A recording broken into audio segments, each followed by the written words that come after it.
Inumpronta na ni Austin Reeves mga boss, eto nga mga official matapos ang game. Ito nga ng Los Angeles Lakers kontra nga dito sa Oklahoma City Thunder Game 2. Nag-viral pang video etong si Austin Reeves na nakipagsagutan mga boss dito nga sa ref. At ito Coach JJ Redick may mensahe dito nga sa mga officials dito nga sa naging game.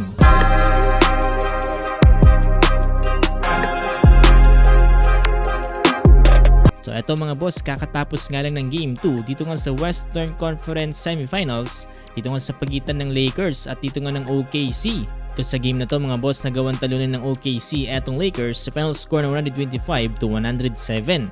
At dahil nga dyan ay abante na rin sila dito sa serye sa 2-0 standing. Pero sa gitna ng game na yan mga boss, eto nagkaroon nga ng ilang bangayan ang mga players dito nga ng Los Angeles Lakers at dito nga ng mga officials. Ano mga boss kung saan yung kay LeBron James na hindi tinawagan ng official matapos nga siyang mag-drive dito nga inside the paint. Sobrang nagalit dyan etong si LeBron James mga boss no, dahil nakakapagtaka naman talaga hindi nga nagkaroon ng 2 free throws dyan para kay LBJ. Tapos nyan eto namang nangyari kay Austin Reeves na kung saan nagkaroon nga ng flagrant foul etong si SGA para sa kanya. Ipit niya kasi yung kamay dito ni Austin Reeves. Kailan para nga tawagan ng offensive foul etong si SGA, kalaunan ay umakyat dito nga sa flagrant foul. Dala na rin sa frustrations ng Los Angeles Lakers, eto mga boss nakita natin na may isang viral video etong si Austin Reeves na kung saan nakikipagsagutan nga dito nga sa isang official. Ang sinasabi nga dito sa video na to na merong hindi magandang sinabi patungkol kay AR. Kaya naman nagalit na matindi etong si Austin Reeves at talagang nilapitan niya etong official na to. Tapos ang laban na yan etong si Austin Reeves ay tila nga ba lumapit pa dito sa official, kinausap pa to na tila nga ba parang may ini-explain. Nakita rin natin sa background etong si LeBron James na sumasang-ayon dito nga sa mga sinasabi ni Austin Reeves. Dapat tayong audio record patungkol nga dyan sa sinabi ni Austin Reeves pero malamang ay ayaw niyang sabihin yan sa media kaya direkta niyang sinabi ito sa mga officials. Matapos ang laban na yan mga boss, etong si Coach JJ Redick sinabi sa press conference na itong si LeBron James nga daw has the worst whistle of any star player na nakita niya. As well. LeBron has the worst whistle of any star player I've ever seen. I mean, I've been with him 2 years now. There's, again, the smaller guys.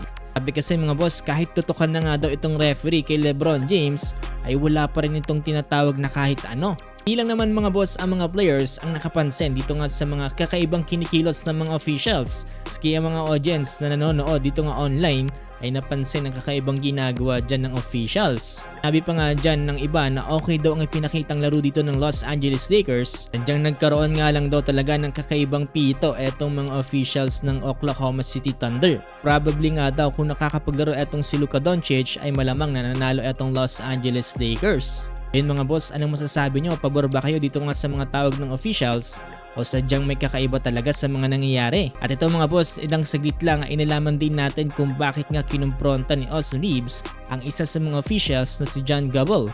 Ayun kay Austin Reeves, during jump ball nga daw na kung saan nagkakatulakan sila Johnny Wallace ay sinigawan siya dito ng isang referee na si John Gobble. Karamdam ni Austin Reeves ay nabastos daw siya dito at hindi nga daw dapat ganito ang mga asal ng official dito nga sa mga players. Kaya naman matapos niyan ay talagang kinumpronta niya ito at talagang pinagsabihan. They were switching spots. I wanted to get on the other side because they had a guy on the other side who was just trying to keep an advantage. And he turned around and just yelled at my face. I just thought it was disrespectful. The whole time that was going on over there.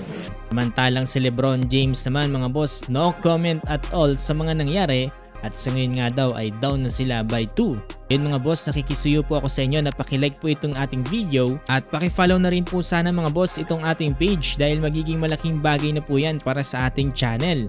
Maraming salamat po talaga sa inyo mga boss.